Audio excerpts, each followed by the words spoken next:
ಬೈಬಲ್ನಲ್ಲಿರೋ ಒಂದು ಚಿಕ್ಕ ಭವಿಷ್ಯವಾಣಿ ಇಡೀ ಮನುಷ್ಯಕುಲದ ಇತಿಹಾಸವನ್ನೇ ಹೇಳುತ್ತೆ ಅಂದ್ರೆ ನಂಬುತ್ತೀರಾ? ಹೌದು, ಇವತ್ತಿನ ಈ ವಿಶ್ಲೇಷಣೆಯಲ್ಲಿ ನಾವು ಇದನ್ನೇ ನೋಡೋಕ್ ಹೊರಟಿರೋದು.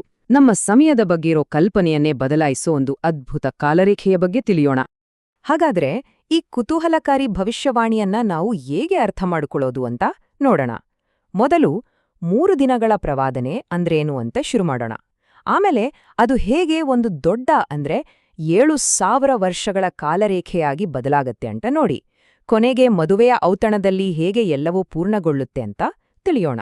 ನೋಡಿ, ಇದೆಲ್ಲದರ ಮೂಲ ಇರೋದೇ ಯೇಸು ಹೇಳಿದ ಈ ಒಂದು ಒಗಟಿನ ಮಾತಿನಲ್ಲಿ. ಇಂದು, ನಾಳೆ ಮತ್ತು 3ನೇ ದಿನ. ಅಷ್ಟೇ, ಈ 3 ಪದಗಳಲ್ಲೇ ಈ ಇಡೀ ಪ್ರವಾದನೆಯ ರಹಸ್ಯದ ಬೀಗದ ಕೈ ಅಡಗಿದೆ ಅಂತ ಹೇಳಲಾಗುತ್ತೆ.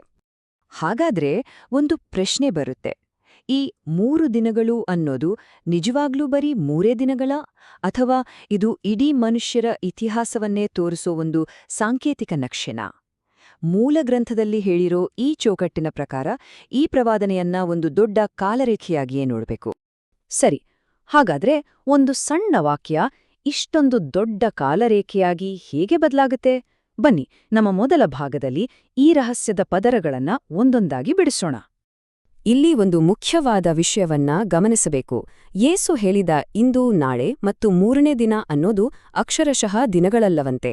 ಮೂಲಗ್ರಂಥ ಹೇಳೋ ಪ್ರಕಾರ ಇದು ಸಹಸ್ರಮಾನಗಳ ಕಾಲದಲ್ಲಿ ನಡೆಯೋ ಆತನ ಕೆಲಸವನ್ನ ವಿವರಿಸೋ ಒಂದು ಪ್ರವಾದನೆ. ಅಂದರೆ ನಾವು ಇಲ್ಲಿ ಮಾತಾಡ್ತಿರೋದು ಅಕ್ಷರಶಃ ದಿನಗಳ ಬಗ್ಗೆ ಅಲ್ಲ, ಬದಲಿಗೆ ಸಾಂಕೇತಿಕ ಕಾಲಘಟ್ಟಗಳ ಬಗ್ಗೆ. ಇದು ಇಡೀ ವಿಷಯದ ಅರ್ಥವನ್ನೇ ಬದಲಾಯಿಸ್ಬಿಡುತ್ತೆ. ಹಾಗಾದ್ರೆ ನಾವೀಗ ಈ ವಿಶ್ಲೇಷಣೆಯ ಅಡಿಪಾಯಕ್ಕೆ ಬರ್ತಿದೀವಿ. ಅಂದ್ರೆ ಇಡೀ ಮಾನವ ಇತಿಹಾಸಕ್ಕೆ ಒಂದು ಮಾಸ್ಟರ್ ಟೈಮ್ಲೈನ್, ಒಂದು ನೀಲಿನಕ್ಷೆ. ಸರಿ, ಈ ಟೈಮ್ಲೈನ್ ಲೆಕ್ಕಾಚಾರ ಹೇಗೆ? ಅದಕ್ಕಿರೋ ಕೀಲಿ ಇಲ್ಲಿದೆ ನೋಡಿ. ಇದರ ಪ್ರಕಾರ ಒಂದು ಪ್ರವಧಾನಾತ್ಮಕ ದಿನ ಅಂದ್ರೆ 1,000 ವರ್ಷಗಳು. ಈ ಪರಿಕಲ್ಪನೆ ಕರ್ತನ ದೃಷ್ಟಿಯಲ್ಲಿ ಒಂದು ದಿನವೂ 1,000 ವರ್ಷಗಳಂತಿದೆ ಅನ್ನೋ ಬೈಬಲ್ ವಚನದ ಮೇಲೆ ಆಧಾರಿತವಾಗಿದೆ. ಈ ಲೆಕ್ಕಾಚಾರದ ಪ್ರಕಾರ ಒಂದು 7,000 ವರ್ಷಗಳ ರಕ್ಷಣಾ ಯೋಜನೆ ಸಿದ್ಧವಾಗುತ್ತೆ.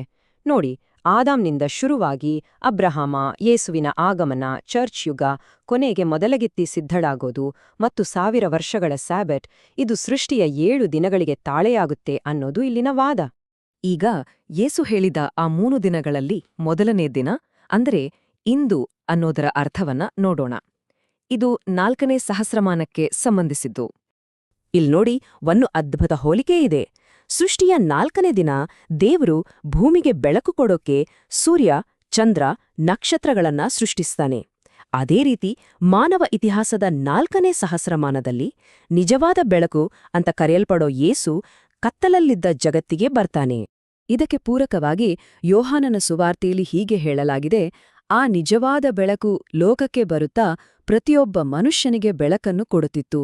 ಅಂದ್ರೆ ಯೇಸುವಿನ ಆಗಮನವೇ ಈ ಪ್ರವಾದನೆಯ ಇಂದುವಿನ ಆರಂಭ ಅಂತ ಇಲ್ಲಿ ಹೇಳಲಾಗ್ತಿದೆ. ಇಂದು ಆಯ್ತು, ಈಗ ನಾಳೆಯ ಸರದಿ ಅಂದ್ರೆ 2ನೇ ಪ್ರವಾದನಾತ್ಮಕ ದಿನ. ಇದು 5ನೇ ಸಹಸ್ರಮಾನಕ್ಕೆ ಸಂಬಂಧಿಸಿದ್ದು. ಮೂಲ ಗ್ರಂಥದ ಪ್ರಕಾರ ಇದು ಶುದ್ಧೀಕರಣದ ಕಾಲ. ಇಲ್ಲಿನ ಹೋಲಿಕೆ ಕೂಡ ತುಂಬಾನೇ ಕುತೂಹಲಕಾರಿಯಾಗಿದೆ. ಸೃಷ್ಟಿಯ 5ನೇ ದಿನ ದೇವರು ನೀರನ್ನ ಜೀವಿಗಳಿಂದ ತುಂಬಿಸ್ತಾನೆ. 5ನೇ ಸಹಸ್ರಮಾನದಲ್ಲಿ ನೀರಿನ ಮೂಲಕ ಶುದ್ಧೀಕರಣ ಅಂದರೆ ದೀಕ್ಷಾ ಸ್ನಾನಕ್ಕೆ ಪ್ರಾಮುಖ್ಯತೆ ಸಿಗುತ್ತೆ. ಇದು ಆಧ್ಯಾತ್ಮಿಕ ಶುದ್ಧೀಕರಣದ ಸಂಕೇತ. ಈ ನೀರಿನ ಮೂಲಕ ಶುದ್ಧೀಕರಣ ಅನ್ನೋ ವಿಷಯಕ್ಕೆ ಬೈಬಲ್ನಲ್ಲಿ ಹಲವು ಉದಾಹರಣೆಗಳು ಸಿಗ್ತವೆ. ನೆನ್ಪಿದ್ಯಾ? ನೋಹನ ನಾವೆ, ಪ್ರಳಯದ ನೀರಿಂದ ಪಾರಾಗಿದ್ದು, ಇಸ್ರಾಯೇಲಿಯರು ಕೆಂಪು ಸಮುದ್ರ ದಾಟಿ ಬಂದಿದ್ದು. ಅಷ್ಟೇ ಅಲ್ಲ, ದೀಕ್ಷಾ ಸ್ನಾನ ಕೂಡ ಮರಣ ಮತ್ತು ಪುನರ್ಜನ್ಮದ ಸಂಕೇತ. ಅಂದ್ರೆ ಪರೀಕ್ಷೆ ಅನ್ನೋ ನೀರಿನ ಮೂಲಕ ಹಾದು ಹೋದ್ರೆ ಮಾತ್ರ ಮೋಕ್ಷ ಸಿಗತ್ತೆ ಅನ್ನೋದು ಇಲ್ಲಿನ ವಾದ. ಇನ್ನು ನಾವು ಬರ್ತಿದ್ದೀವಿ ಕ್ಲೈಮ್ಯಾಕ್ಸ್ಗೆ, ಅಂದ್ರೆ 3ನೇ ದಿನ. ಇದು ಅಂತಿಮ ಪ್ರವಾದನಾತ್ಮಕ ದಿನ, 6ನೇ ಸಹಸ್ರಮಾನ. ಇದೇ ಪರಿಪೂರ್ಣತೆ ಸಾಧಿಸುವ ಕಾಲ. ಇದನ್ನ ವಿವರಿಸೋಕೆ ಸಮಾರ್ಯಾದ ಸ್ತ್ರೀಯ ಕಥೆಯನ್ನ ಉದಾಹರಣೆಯಾಗಿ ಕೊಡಲಾಗತ್ತೆ. ಅವಳಿಗೆ ಈ ಹಿಂದೆ ಇದ್ದ 6 ಗಂಡಂದ್ರು ಪಾಪ ಮತ್ತು ಸೈತಾನನ ಆಳ್ವಿಕೆಯಲ್ಲಿದ್ದ 6,000 ವರ್ಷಗಳ ಮಾನವೀಯತೆಯನ್ನ ಸಂಕೇತಿಸ್ತಾರಂತೆ.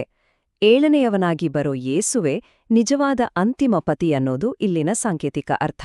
ಸರಿ, ಇದೆಲ್ಲವೂ ಸೇರಿ ಕೊನೆಯಲ್ಲಿ ಆ ಮದುವೆಯ ಔತಣಕ್ಕೆ ಹೇಗೆ ಬಂದು ನಿಲ್ಲುತ್ತೆ? ಕಾನಾ ಊರಿನಲ್ಲಿ ನಡೆದ ಆ ಘಟನೆಯಲ್ಲಿ ಇದರ ಪರಾಕಾಷ್ಠೆ ಇದೆ.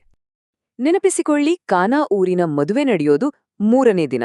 ಅಲ್ಲಿ ಪ್ರಮುಖವಾಗಿ ಕಾಣಿಸಿಕೊಳ್ಳೋದು 6 ಕಲ್ಲಿನ ಬಾನೆಗಳು. ಇಲ್ಲಿ ವಿಷಯ ಇನ್ನಷ್ಟು ಆಳವಾಗತ್ತೆ. ಆ 6 ಕಲ್ಲಿನ ಬಾನೆಗಳು ಬರೀ ಪಾತ್ರೆಗಳಲ್ಲ, ಅವು 6,000 ವರ್ಷಗಳ ಮಾನವ ಇತಿಹಾಸದ ಸಂಕೇತ. ಅವುಗಳಲ್ಲಿರೋದು ದೇವರ ವಾಕ್ಯ ಅನ್ನೋ ನೀರು. ಆ ನೀರು ಒಂದು ದೈವಿಕ ಪರಿವರ್ತನೆಗಾಗಿ ಕಾಯ್ತಾ ಇದೆ. ಆ ಪ್ರವಾದನಾತ್ಮಕ ಪರಿವರ್ತನೆ ನಡೆಯೋದು ಹೀಗೆ. ಮೊದಲು ಆ 6 ಬಾನೆಗಳು ದೇವರ ವಾಕ್ಯ ಅನ್ನೋ ನೀರಿನಿಂದ ತುಂಬಿರ್ತವೆ. ಆಮೇಲೆ 6,000 ವರ್ಷಗಳ ಕೊನೆಯಲ್ಲಿ ಯೇಸು ಆ ನೀರನ್ನ ಪರಿವರ್ತಿಸ್ತಾನೆ. ಆ ನೀರು ಪವಿತ್ರಾತ್ಮದ ಸಂಕೇತವಾದ ದ್ರಾಕ್ಷಾರಸವಾಗಿ ಬದಲಾಗುತ್ತೆ.